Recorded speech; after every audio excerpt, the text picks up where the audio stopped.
Good Monday morning. Welcome to the Olson Advantage. I'm Dave Olson, the Olson Properties team. We're due for a recap. I'm going to share with you a little information from a very large real estate event that I went to. One of the exercises they had us do is meet in small groups and kind of talk about what's going on in and around their particular area. And these were people from all over the country. And they wanted to have us talk about the micro things that were happening in your prospective market. And the common thing was a lot of real estate agents are getting calls from roofers and carpenters and tile people and people that do bathrooms and flooring, painting, and saying, "Hey, you got any work for me? Yeah, I'm not as busy as I once was." Very common. People made mention of things like they're seeing people at the gas station walking in and buying $14 in cash to put in their tank, which is a little unusual. The lines at Starbucks, I wouldn't know, but a lot of people mention that the lines at Starbucks aren't as busy, that restaurants don't feel quite as busy. And those are all very short-term micro things that are happening in each individual one of these markets all over the country. Very commonplace because things have slowed down and we're all feeling it to a certain extent, some more than others. And then there's always people that benefit in these types of times as well. So, but we always want to look at the big picture in the long term. We've talked about the availability of water here in Arizona. We've talked about the infrastructure, the billions of dollars that are being spent to make improvements on Phoenix and what's happened over the last 20, 30 years already and made it one of the most easily accessible metropolitans in the country. We've talked about the unbelievable job that the Greater Phoenix Economic Council has done to bring both wonderful companies, very forward-looking companies, very technologically driven, innovative companies to this marketplace, and the thousands and thousands of very good paying jobs that go along with it.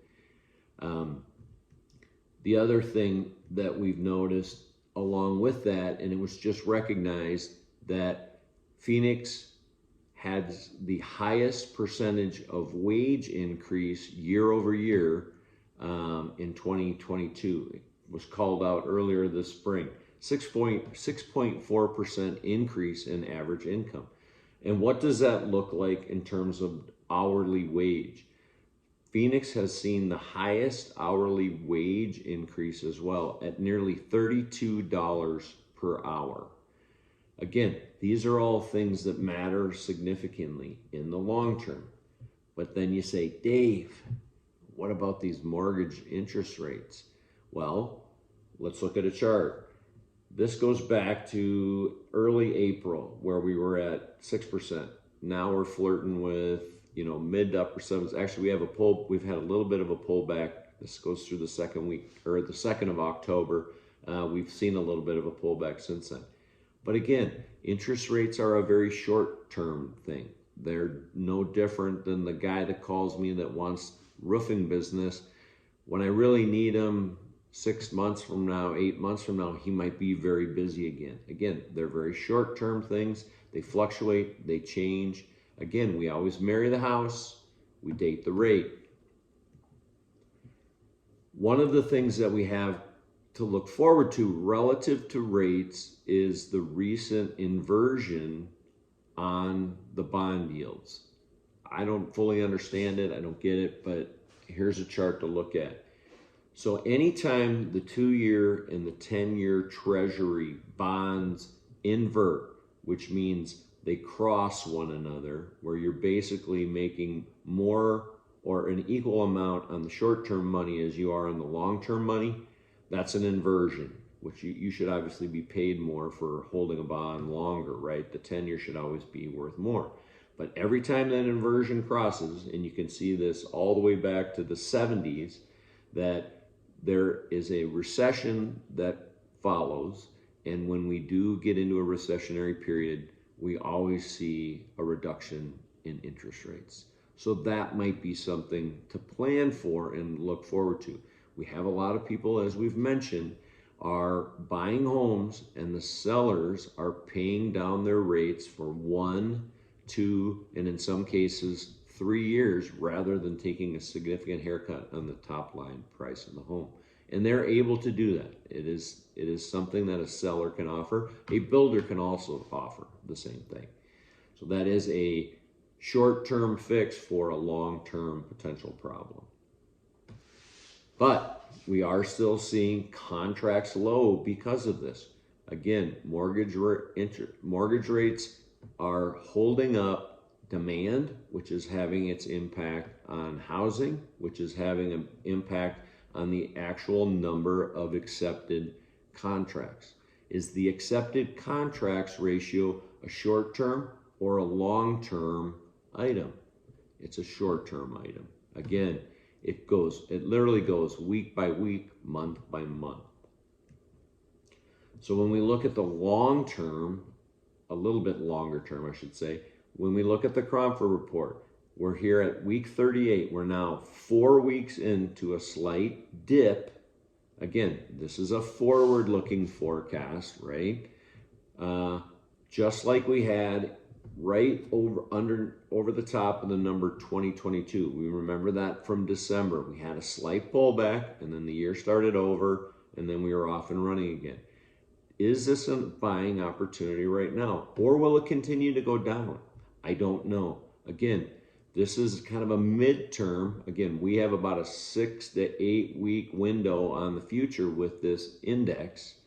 So we don't know, is it going to continue to go down? Will it go down for a short period of time? I don't know.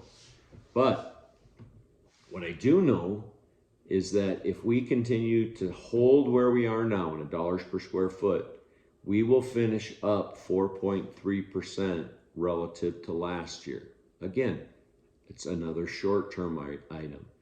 But when we look at it on a long-term basis, when we go and we've seen this chart a number of times, when we go all the way back as far as 2001 through today, if we had grown at a nice, steady 5% rate, we would be right basically where we are today. So when you think of that, if you were thinking of buying a $400,000 home today and you went ahead and did it, if this holds true and we do see another 5% appreciation, that home would be worth over $1 million 20 years from now. But you're like, Dave, can we do that again? Can history continue to repeat itself? With all of the things we have going for us, water, infrastructure, and jobs. Okay, let's say we're at 4% for the next 20 years. On average, again, some years are going to be 6, some are be 2, right? But it's a 4-year average. That same home would be worth $876,000 20 years from now. But Dave, we can't possibly do 4% after just doing 5% on average. Fine. Let's say 3%, which is a national average, by the way, over time. And this goes back, 90 years, 100 years. If it were to appreciate 3% for the next 20 years, that same home would be worth $722,000. So you have to ask yourself, if I need to make a change, and I'd like to make a change, I'd like to stop renting, I'd like to downsize from this large home that I'm in, but I don't want to give up my interest rate to be in a smaller home. Okay, if you were waiting for that $400,000 home to be $380,000, would that really matter 20 years from now when it's $722,000, $876,000, or $1 million? Probably not. I hope this helps. Think long term. That's the way to think about real estate. Again, if you ever have any questions, don't hesitate to text the word answers to 59559. You can also call me directly or text me directly at 623-570-4464. Thanks so much. Make it a great day.